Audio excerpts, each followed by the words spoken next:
climate change is a real weather phenomenon that we are facing across the globe and across Africa. In that, it's very important for us to understand the differences and variability that comes with the different agroecological regions in which we are farming. Today, we are at Pikinini Jawanda, which is an irrigation scheme which is found in agroecological region 5 in Masvingo in Zimbabwe. So in this region, their rainfall that they receive annually ranges around 400 millimeters. But because of climate change, last year they received more than 700 millimeters of rainfall. But that is not consistent, and that doesn't mean that they are going to continue to receive that amount of rainfall. So irrigation gives them an opportunity to mitigate the effects of climate change by then coming in and planting despite the variability of the weather and getting a good return. The other advantage about agroecological region 5 is that even during the winter period in Zimbabwe, it gets higher heat units, which then allows them to establish various crops that are frost sensitive throughout the year. So they have the ability to establish a crop like sugar bean, and at a time when all the other regions are not able to establish sugar bean because of frost. So now we are going to hear more about this particular irrigation scheme from our chairman, Mr. Shava, who's just going to give us a snippet of how big the irrigation scheme is and the participants that also partake in this particular venture. Thank you. Like she has been saying, we are in Masvingo, in Mwenezi district, Ward 4, at Pikinini Jawanda irrigation.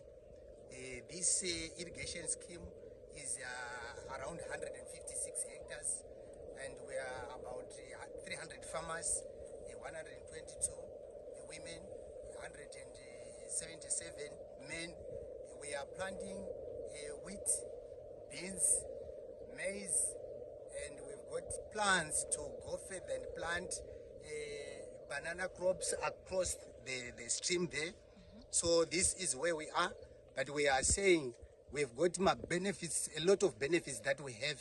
Like we've got food security, we've got employment.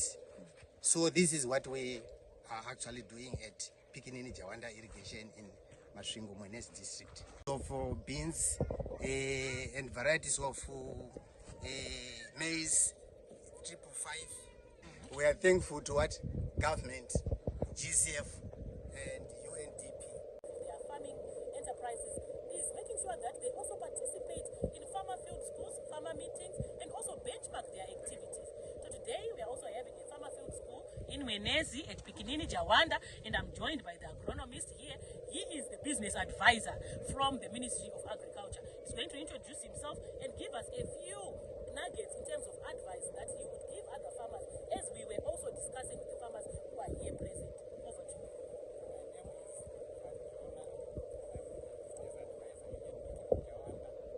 My advice to farmers is that every time we want to go for a crop, we must go for soil testing and have the correct recommendations about fertilizer quantities recommendations. We also encourage farmers to adhere to good agricultural practices so that we maximize our production. Thank you so much.